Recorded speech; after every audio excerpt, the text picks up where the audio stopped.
give up your determination to fight and win, be it anything. Hello everybody, topic for the day is reabsorption of glucose in the renal tubules and more importantly the glucose titration curve. So while going through this PPT, you will be able to clarify the term tubular load. You will be able to list various transport mechanisms operating across renal tubules. The concept of transport maximum will be clear to you. You will be able to define the renal threshold, the transport maximum for glucose, and of course the concept of glucose titration curve and splay will be clear to you. So let's proceed forward. Now before I talk about the glucose reabsorption, let's talk about some important terminologies which I will be using here.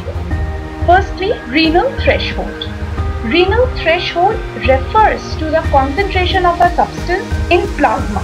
Mind you, I am talking about in plasma, at or above which the substance first appears in the urine.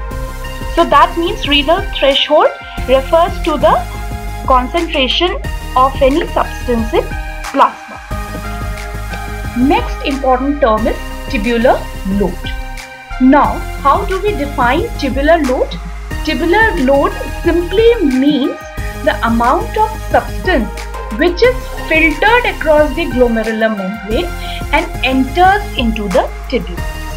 This is known as tubular load, and it can be calculated by utilizing this particular formula, that is GFR into plasma concentration of any substance. So for example, if I want to know the tubular load of glucose, that means how much glucose is filtered per minute, I can calculate it by using this formula. So GFR is 125. You all know that GFR value is 125, and we will multiply this value with the plasma concentration of a substance. Suppose I consider normal value of plasma glucose, so let it be 80. So by calculating this value, we can know the tubular load of glucose, which comes out to be around 125 multiplied by 80. That is somewhere around 100 ml per minute. So two things you need to remember here, that tubular load refers to the amount of substance filtered in tubules, and renal threshold is the value of any substance in plasma. Alright. Now moving to the various transport mechanisms which are operating across the cell membrane. Basically there are two mechanisms which are there are two different routes, the paracellular route and the transcellular route. Now the transcellular route refers to the transport of any substance from the lumen to the basolateral side across the cell. That means the substance is getting transported across the cell, and that substance can be transported utilizing diffusion process, or it can be utilizing active transport process. So this route is known as the transcellular route or transcellular path. However, there is another different route which is known as the paracellular pathway, and this paracellular pathway is the pathway where the substance is transported through the small junctions which are present between the tubular epithelial cells. So these are the tubular epithelial cells, and these tubular epithelial cells are connected by a tight junction. This junction is a tight junction, but this is not as tight as compared to other sites. There is slight leakiness in these tight junctions, and these tight junctions are followed by a large intracellular space behind them. So any substance, most of the substances like water, sodium and potassium are transported across the tubular lumen by utilizing this paracellular route. Now moving on to the various mechanisms which are operating in the transport of substances. First Lastly, we have the passive transport mechanism. As you all know, these mechanisms do not require any energy and occurs just across the electrochemical gradient, and these includes the diffusion, facilitated diffusion process, which of course requires carrier proteins to transport the substance but without utilization of energy. Then there is osmosis, and finally there is another important process which is known as solvent drag. Yes, here you are introduced to one another term, that is solvent drag, and it is frequently asked in the vivas. What is the solvent drag? Solvent drag means that whenever there is movement of water across the tight junctions through the process of osmosis, it carries with it all the solutes which are dissolved in it. This process is known as solvent drag. The movement of water along with the solutes dissolved in it when it is moving across the tight junctions is the process of solvent drag. Alright, moving further to the active transport processes. You all know that there are two types of transport processes.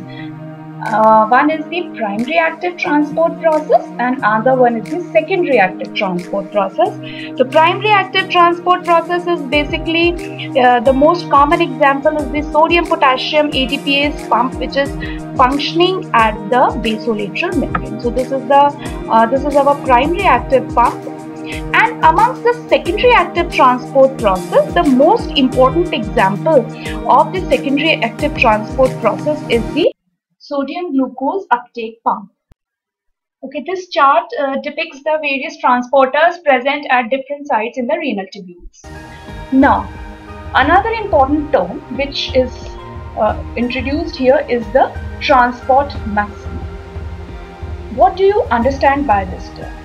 Now, as you all know that whenever there is active transport of substance, carriers are required for that active transport, and every carrier has a limit to which that substance can be transported. Now, this limit is referred to as the transport maximum value. That means carrier can transport any substance up to a limit.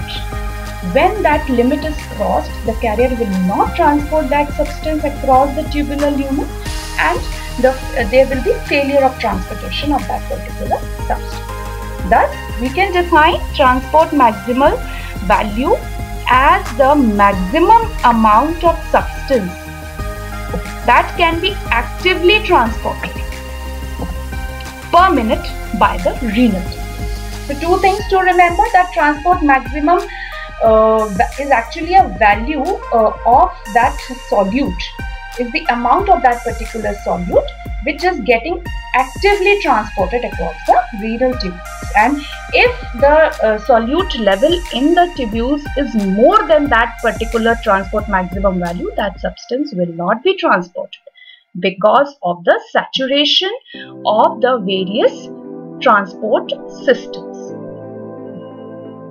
Thus, the point at which the saturation occurs is referred to as the transport maximum. So, in short, every substance has a limit up to which it can be reabsorbed back from the renal tubules, and that maximal limit is known as the transport maximal concentration. And if the value of the concentration of that solute in the tubular lumen is far higher than that particular value, that substance will not be absorbed, and at this point this value will be referred to as the transport maximum value because of the saturation of the various carrier proteins. So whenever the filtered load exceeds the capability of the tubules to reabsorb, urinary excretion will start occurring. And another important thing to remember is that all those substances that are passively transported do not exhibit transport maximum value.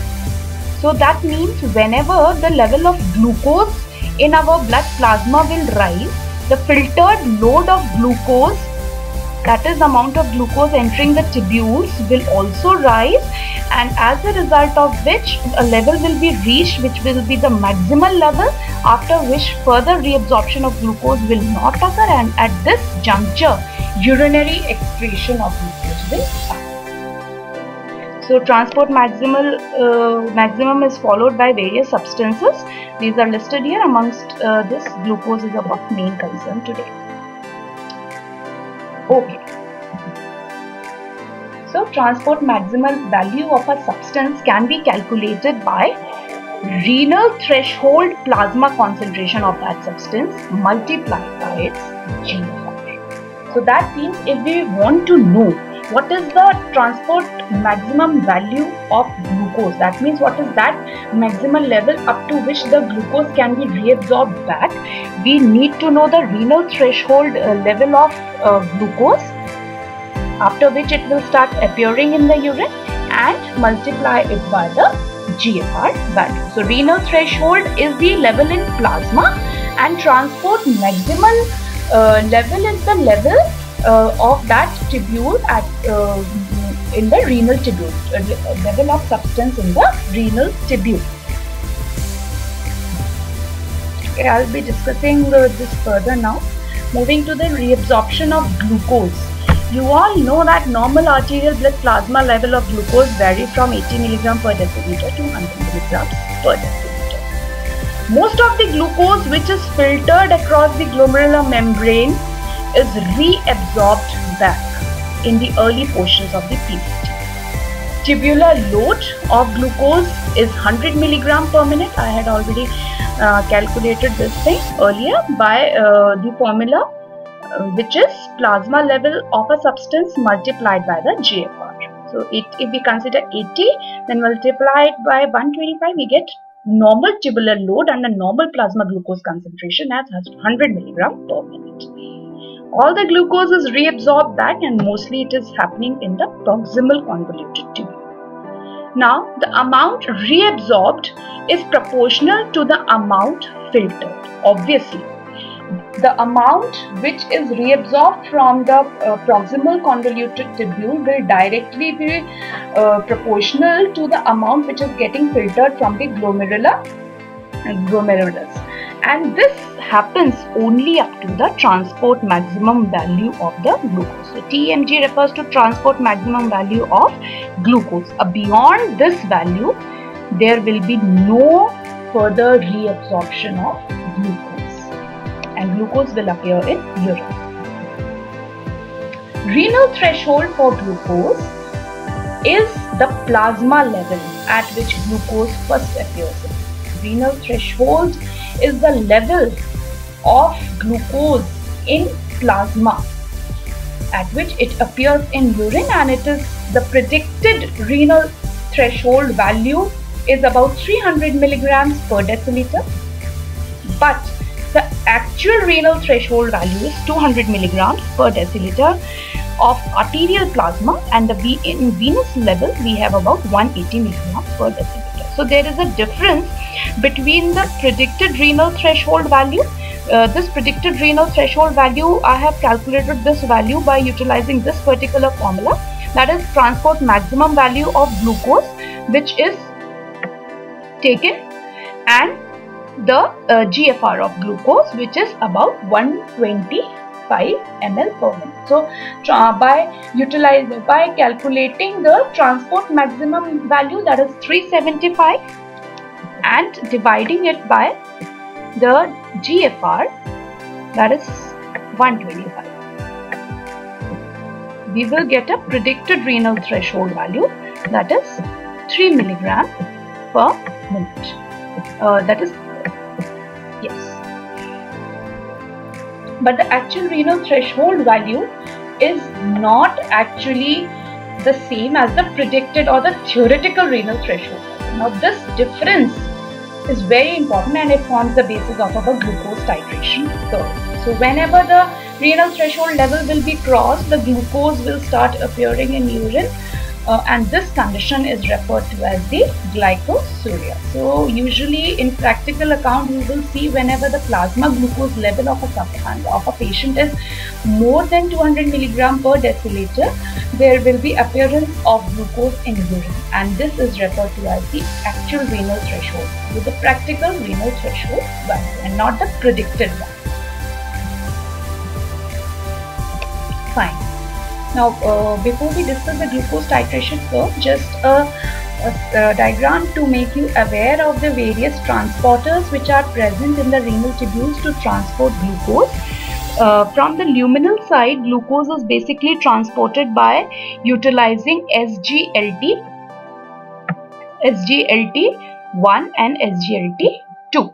Now, SGLT1 and SGLT2 are sodium glucose transporters which transport sodium and glucose from the lumen into the cell, and from the cell they are transported to the basolateral side, and then out of the basolateral side moves into the blood by utilizing glucose transporters. Now, the point of interest here is the presence of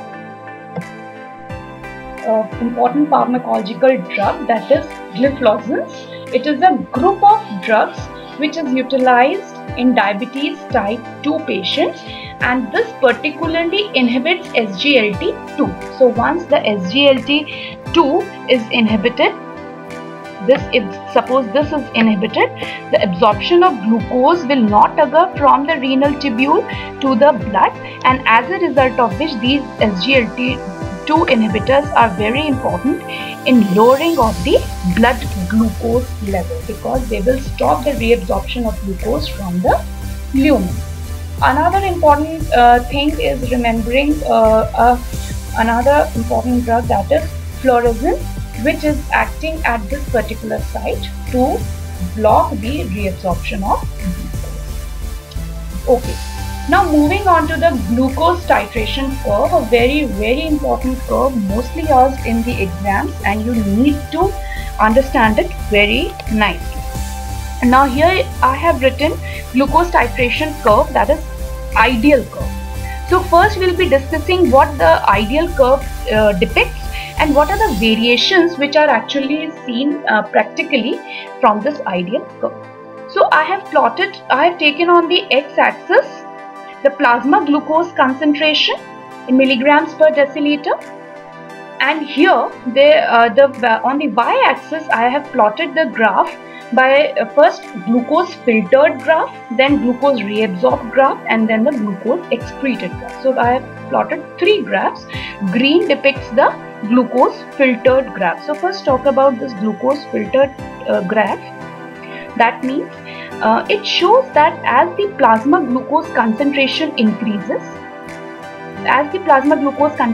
will increase, more amount of glucose will be filtered, and therefore the filtered line, this is actually complete green line which indicates the glucose filtered across the glomerulus is a straight in a line which is inclined to the x-axis, and it will go on increasing as far as the plasma glucose concentration will increase. So more is the plasma glucose concentration, more it will be filtered across the glomerular basement membrane, and so we will obtain a straight line curve.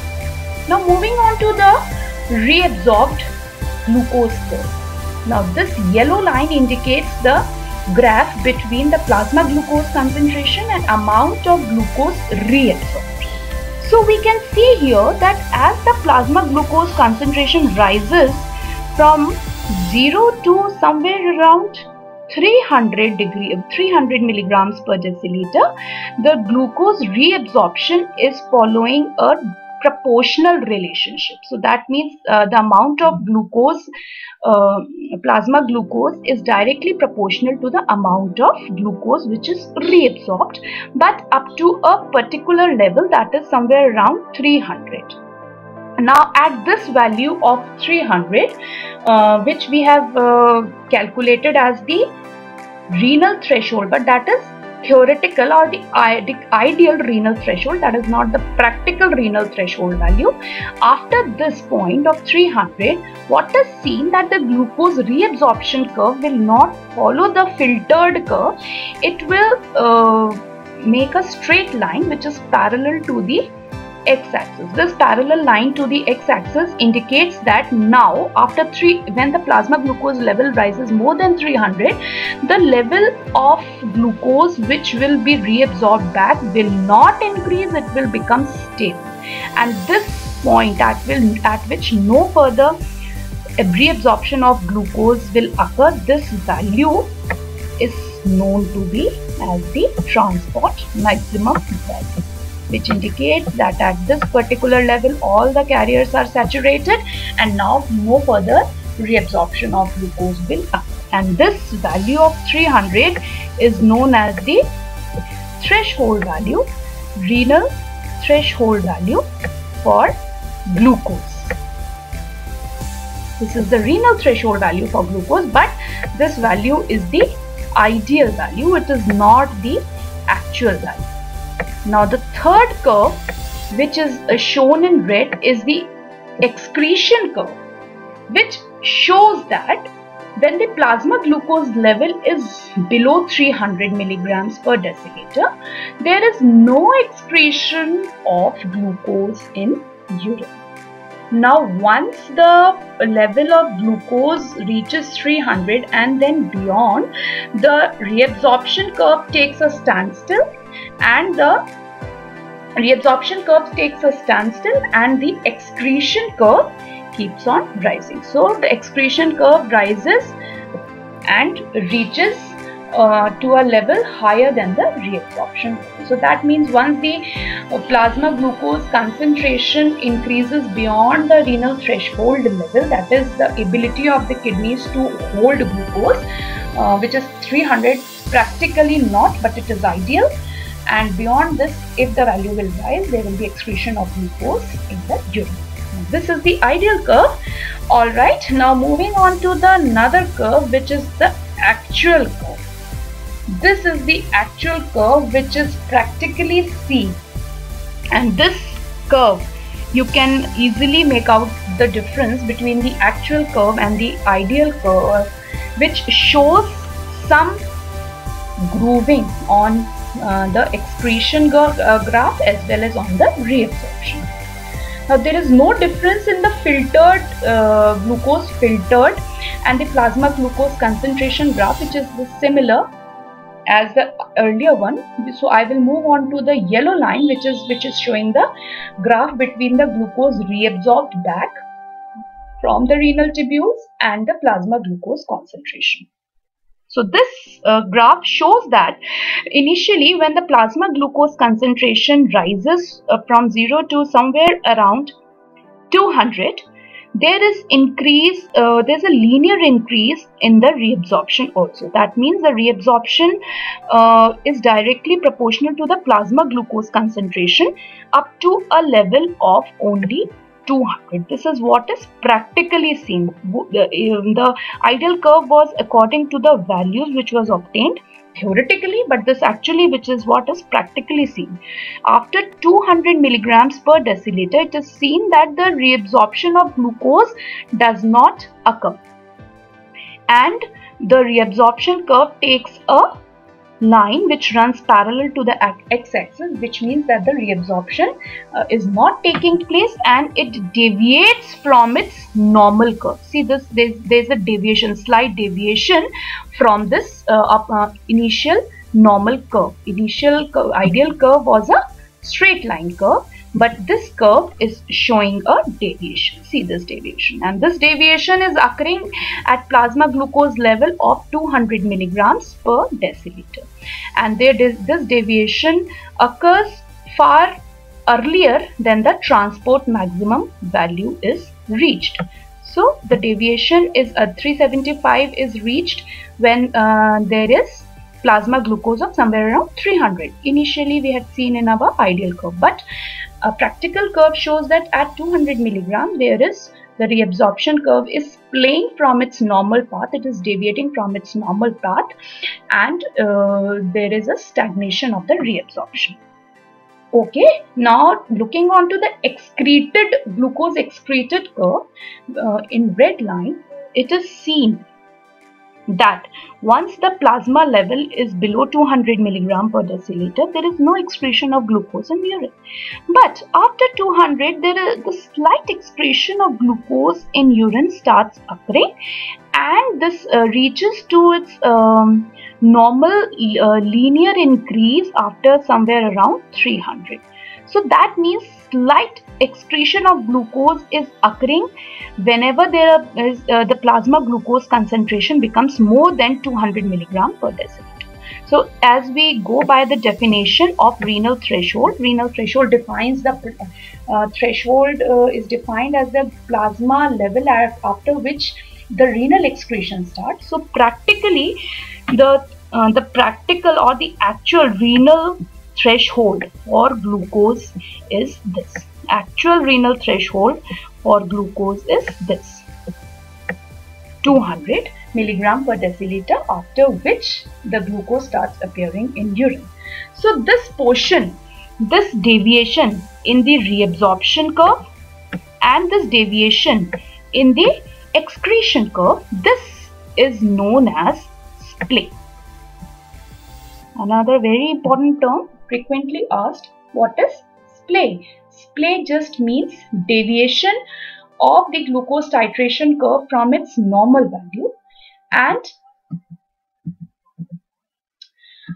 we can say that the splay is occurring because of the heterogeneity of nephrons. That means usually the ideal curve is obtained when we consider that all the renal tubules are identical and they are reabsorbing glucose at a similar rate.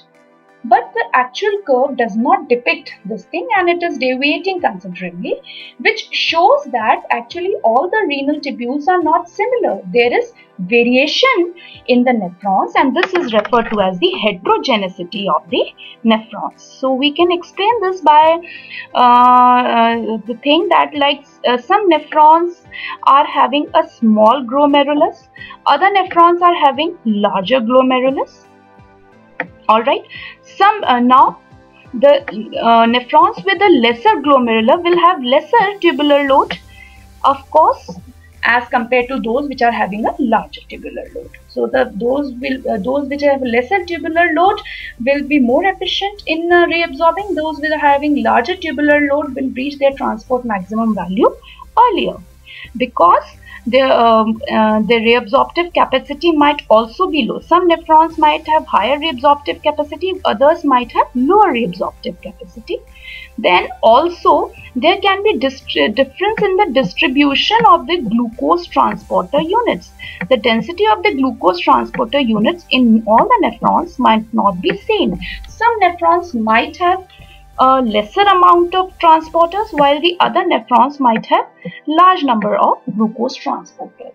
So the nephrons with a lesser number of glucose transporters will not be able to reabsorb all the glucose, and therefore some of the glucose will be left unabsorbed and it will appear in urine.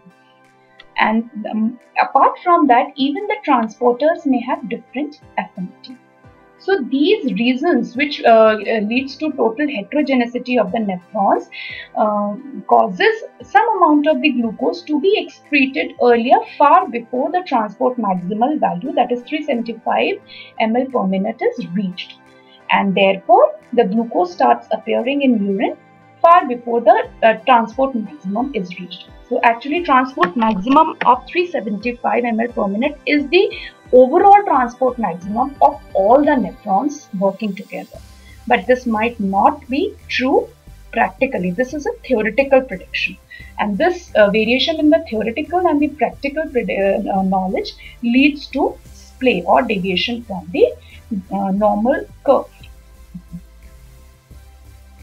Alright, so finally we can tabulate this graphical readings by looking at this simple chart which shows the arterial plasma glucose level. When it is 80, the normal level tubular load is 100 and there is no excretion of glucose in urine. When the arterial plasma glucose level reaches 200 milligram per deciliter, the tubular load will rise. Obviously, you can multiply plasma level into GFR, will give you tubular load, and there is slight excretion of glucose in urine. But when the arterial plasma level increases to 300 milligram per deciliter, the transport maximal value concentration is reached, and beyond this, further reabsorption of glucose is inhibited, leading to increased amount of excretion of urine, which is known as glycosuria, a very important sign of diabetes. So just to know a simple test to test the urine